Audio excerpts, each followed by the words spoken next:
UK oo soo saartay qalab cusub oo caawiya shaqaalaha inay ilaashadaan kala fogaanshaha bulshada.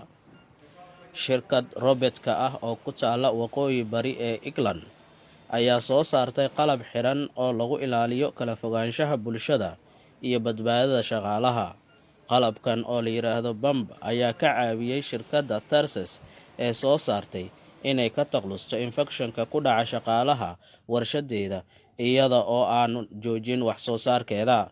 Qalabkani oo bixinaya aag nabdoon oo 2 mitir ah oo ku wareegsan qofka xiran iyadoo loo marayo tiknoolajiyadda Bluetooth.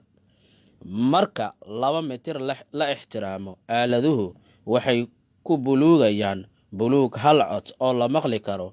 Marka musaafadu u dhacdo 1 mitir, iftiinku aaladdu wuxuu isu beddelayaa midab casaan ah. Qalabkan oo qiimihiisu yahay qiyaastii $202 ayaa shirkadda u noqday mid aad u qiimo badan.